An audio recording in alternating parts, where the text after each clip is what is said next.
What is up? It's Tom. Welcome to the Twins Ticket Podcast. We're going to do a prospect list update. Twins prospect list updates for June of 2025. My full top 50 list is going to be available on my Ko-fi page. I'll put a link in the descriptions for that, or you can swing over there, ko-fi.com/tftwins. So I'm not going to run through the entire list. We're going to kind of break this down into sections. One thing I want to call out and always make obvious about my lists is that I don't consider anyone in their age 27 season or later a prospect anymore, regardless of MLB time. So this would apply to guys like Carson McCusker and others. But we're going to get right into it. So moving up, got a couple guys to highlight here. In my top 10, Connor Prielipp is going to move from 11 to 8. I realize that that's still me lagging a bit on Connor Prielipp compared to some other people, but guy's still, only throwing 4 innings, and I, don't really hold that against Connor Prielipp. I'm sure he would much rather pitch more. It's not a question of his desire to throw more innings, or even really his potential ability to throw more innings. We don't know. The Twins are, and there's good reason why the Twins are so careful with him. But the Twins are careful with him, and it's really difficult for me, given how he's been handled, given his extensive injury history. It's really, really difficult for me to ever envision him actually being a starting pitcher in the major leagues. So, he's, in my mind, he's going to have to transition to the bullpen someday, and I'm really curious and a little bit nervous to see how he handles, getting up and down back-to-back days and things like that. So, the talent is undeniable. He is an incredible, probably the most talented pitcher in the system. If you just want to boil it down to that, but some of these question marks remain. This is kind of reminding me of how I was a little bit behind on Jhoan Duran as a prospect for kind of the same reason. I didn't think there was any chance he was going to make it as a starting pitcher. But these days you need a bullpen, you need a good bullpen, and hey, if Connor Prielipp's going to be a dominant left-handed reliever, there's still plenty of value in that. So he moved up from 11 to 8. Over in the top 20, Gabriel Gonzalez moved up from 22 to 14. He had a tremendous month. He was promoted up to Wichita and just actually hit better. He's hit better in Wichita in his brief sample there than he was in Cedar Rapids. Just looks like a completely different guy. He's actually, to my eye, a little bit better shape this year as well. So he's moving around a little bit better. So he's not going to be an asset other than at the plate truly, but I think he's more likely to not be a liability in the field or in the bases now that's the case. So I'm getting, it's still 14, nothing too crazy for a guy who was once rated by MLB Pipeline as a top 100 prospect, still kind of regaining value. I know some other places have him inside the Twins top 10, which is great. I just think the floor is still a little bit scary, but he's playing really well. He should be celebrated. Gabriel Gonzalez moved him up from 22 to 14 this month. Should call out, too, as I'm going through these, I really am trying harder these days to not overreact to April. So some of these bigger jumps, those are from lessons learned in past years. Some of these guys who are jumping quite a bit are because, I was kind of like, ooh, I like what I saw in April, but I can't fully embrace that until I see it again. And these guys have repeated performances. Another guy who jumped into the top 20 is Kadeem Zhao, catcher/outfielder for Cedar Rapids. He's currently on the injured list with a fractured thumb, unfortunately, but he moved up from 25 to 17. Really young guy. I think he's still only 21 years old, doing his thing in Cedar Rapids, getting on base a ton. Now, part of that is because he'd been hit by a freakish amount of pitches. So keep that in mind if you're looking at his very impressive on-base percentage. Not sure that's sustainable, but it's, some guys do seem to get hit a lot more than others and keep that up. So maybe you shouldn't take that away from him, but, you see he's showing some power potential. He's doing a lot of things well, Kadeem Zhao. The tools, he's a little bit rough around the edges at times behind the plate, and he is not playing there full time. Again, he's playing some outfield. And when he's in the outfield, he's playing center field. That kind of tells you something about his athleticism. But yeah, you can see it behind the plate, what the idea is. You see this guy and you say, okay, yeah, that's a guy you want to take a look back there. Is it going to work out for him? That time will tell. It's tough. I would say probably not, but I would continue down that path if I was the Twins. We'll put it that way. Moving on to the top 30 guys inside the top 30, Tanner Schobel, zombie Tanner Schobel, reanimating and regaining his prospect status. I moved him up from 32 to 23. He's having a really good year, had a really good May. The reason why I'm not higher on him is I have some defensive questions about where he'll end up. He's definitely not a shortstop. Whether or not he can be above average at third base or second base is kind of a question that looms for me. But guy who's doing a little bit of everything, makes a ton of contact. We'll talk more about him a little bit later when we talk about potential promotions toward the end of the episode. Jose Olivares also going from 30th to 24th. Really live arm, really impressive stuff. Consistently throwing 94, 95 as a starting pitcher. He can reach back and get more. Just too many walks. Not enough strikes, too many walks. That's kind of what's keeping him from going even higher, but a guy who is a name to know for sure. So those were the risers. Let's keep it positive and talk about guys new to the top 50. Because again, I kind of tried to hold back last month. So there were a couple guys that really pushed hard, including Kyler Fedko, who's inside my top 30 now. Coming brand new to the top 50, number 29 for Wichita. He is among the AA home run leaders this year, which is insane because he only hit 3 homers last year, and he's never really shown much power. But he's looking good. He has a compact swing, is how I would describe it. In particular, he also has a very interestingly short follow through. Does Kyler Fedko? But yeah, 11 home runs on the season so far, among the leaders for a guy who had never hit for power before. So this guy's very deserving of sort of a complete reevaluation, because he's just looked like a complete new guy. So he's in at 29. Nate Baez and Eli Jones I have at 36 for Nate Baez and 38 for Eli Jones. We'll talk about those guys a little bit later, though. 41, Jay Thomason enters my list. He's been feasting on younger competition with Fort Myers, but feasting. So, the guy's been playing really well. Can't really hold it against him too much that he's still in Fort Myers. Have to imagine he'll be moved up to Cedar Rapids for too much longer. 42 and 43 are a couple other guys regaining their prospect status. Speaking of Schobel, Jorel Ortega for Wichita and Jose Salas for Cedar Rapids. A couple of guys I've had ranked pretty decently in previous years, talking more 2023. But Ortega has an 808 OPS this year after posting a 657 OPS last year. So really fell on his face getting to AA. And then this year he's looking more like what we saw in 2023. That's great. This guy with a bunch of positional flexibility. He can play all over the place. What his true position is, I think they're still kind of figuring that out. But an interesting player, Jorel Ortega. And then Jose Salas, one of the guys that came over in the Pablo Lopez trade. Really disappointing tenure with the Twins system so far. But man, he's talented. He's still a talented guy. He's showing some speed and power. He started the year on the injured list, but he's got an 892 OPS in 16 games with Cedar Rapids so far. And just when you see it, man, this guy, you see it, and it's exciting, but he's only showing flashes. So 43 is basically not putting a whole lot of prospect status on him, but he's back in my top 50. So it's like kind of a message of, hey, don't forget about this guy. Essentially is what I'm saying there. He's still pretty young too. I think he's only 22 years old. All right, now moving down, we're going to talk about the guys who are moving down. And in the top 10, of course, it's not going to be too big of a fall.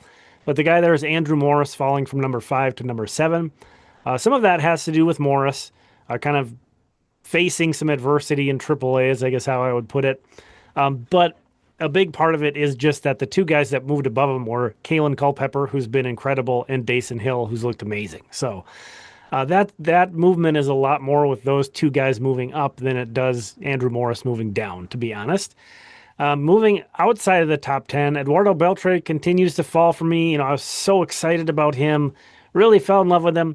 Kind of combined with the fact that there's a lot of guys in the range that he was in that I'm not as convinced on as a lot of other people were. But Beltre falls from 10 to 13 this month. In the Florida State Complex League, excuse me. It's tough. He's playing in the States for the first time. That's a big adjustment just for like life. So I don't want to completely jump off Eduardo Beltre, but it's been real bad. So, so he's going to stay 13, but yeah. Corey Lewis, knuckleballer for the Saints. He's been struggling. He's fallen from 13 to 18, probably deserving to fall even further than that, but I'm going to be a little patient with him since he's pitched so well previously in his minor league career. It was kind of easy to see that if his overall velo wasn't going to trend up, he was probably going to face some adversity as he moved up the ladder, and that's exactly what's going on. So, not too shocked that he's struggling, but the extent in which he's struggling is a little bit concerning. Hopefully, he turns it around. Again, I'm trying to practice some patience with him. And there's just also, to be honest, there's a lot of guys in the sort of 20 to 30 range. I'm sort of lukewarm on, not sure what to think about. Outside of the top 20, guys moving down. Yasser Mercedes has really struggled for Fort Myers. Moved him, and now he's injured. Moved him down from 17 to 26. And then Adrian Bajorquez, I love the arm, but he cannot throw strikes right now. I moved him down from 23 to 30. That guy's got a live arm, but if you are not throwing strikes, and that's always a concern. But in this organization, you are not going anywhere. They love strike throwing guys, guys who don't walk a lot of people. You're like Joe Ryan, Bailey Ober prototype type guy. And so Bajorquez really needs to get his command under control to continue to get opportunities. And he's a young guy, but they'll move him to the bullpen if it comes down to it. He's already kind of on the cusp at Fort Myers. They have so many other arms that they're trying to get innings, so that would be a bad move for his career prospects. So we'll see. That might be where he ends up anyway, but that's Adrian Bajorquez we're talking about. All right, so I started this last month on this prospect list update. Going to talk about a guy on each level who, if it was up to me and I had to choose one guy, I would promote. It's kind of a fun little feature. So for AAA, the guy I would promote up to the majors, this is no shock, probably David Festa. This is an easy one, right? He'd probably already be up if it wouldn't have to do with that arm fatigue he had. He went on the injured list very briefly. I think it was like a little over 2 weeks. Came back and has looked great since then. That allowed Zebby Matthews to kind of sneak into that Twins rotation when Simeon Woods Richardson was sent down. So I still kind of consider that spot that Zebby's in, even though he had a great start in Seattle. Didn't start well, but he really showed a lot in innings 2 through 7. Very impressive. Not to say that he doesn't belong, but I think Festa, to me, that's his spot in the rotation. Last month, the guy I called out here was Carson McCusker, and he did get called up. Didn't get a lot of opportunities, but Carson McCusker is a big leaguer. Carson McCusker got his first MLB hit. We didn't really learn much about him, I would say, in the major leagues since his exposure was so limited. But I just think he's a guy who is deserving to be able to say that about himself, that he's made it to the big leagues, and I'm just really happy for Carson McCusker. Cross all your fingers and knock on wood, the Twins are healthy right now, which is, we know how rare that is. So chances are pretty good Carson McCusker, if he keeps taking care of business, he'll get another opportunity. So he did get promoted. Moving on to Double-A. We're going with the way back machine on this one. Aaron Sabato is the guy I picked. And it had something to do with the transactions from today that the Saints had. Mike Ford, who's been the Saints' primary first baseman, a guy who has quite a bit of MLB time, he was released. They let him go. I'm kind of curious if maybe he requested that and is going to go looking for an opportunity to play overseas. He kind of fits that mold of a American guy they look for, just a power hitting, on base guy. He would be fit well in that role in like the KBO or over in Japan. We'll see. But he's no longer with the Saints. He was their primary first baseman. Junior Severino's back on the injury list as well. So there's some opportunity there. They still have Jose Miranda, Edouard Julien, Mickey Gasper, who can play first, but those guys play other positions too. So you could fit in a first base only guy now. So maybe Aaron Sabato could potentially get up to St. Paul for the first time. He started the year in the injured list, but since rejoining Wichita, he's hit .287 with a .389 on base and a .472 slugging. That's an .861 OPS. So taking care of business, not lighting the world on fire or anything, but playing well. He also turns 26 years old in a couple days and has 216 Double-A games under his belt. So, hey, why not? Is it going to go well? Maybe not. Who knows? But, Again, 26 years old, over 200 AA games. Let's see what's there.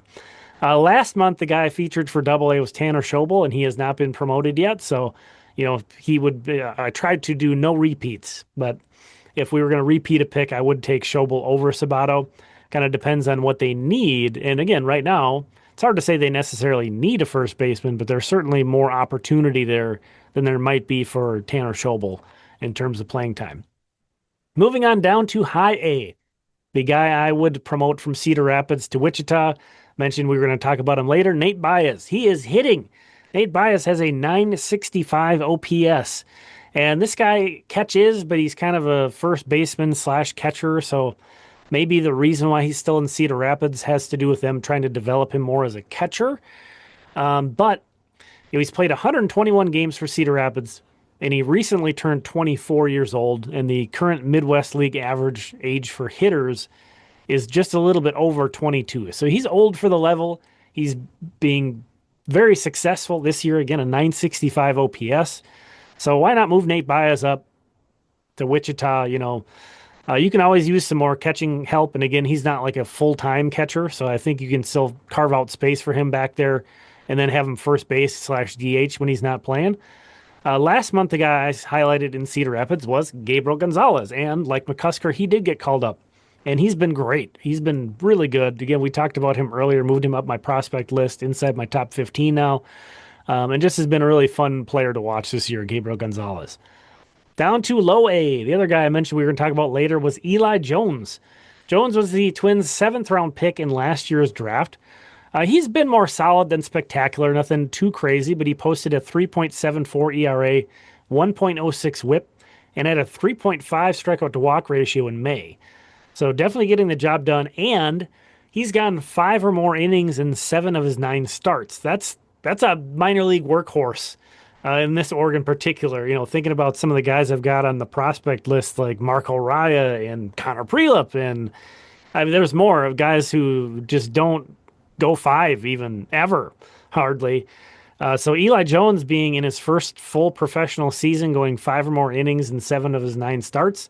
You can always use some innings.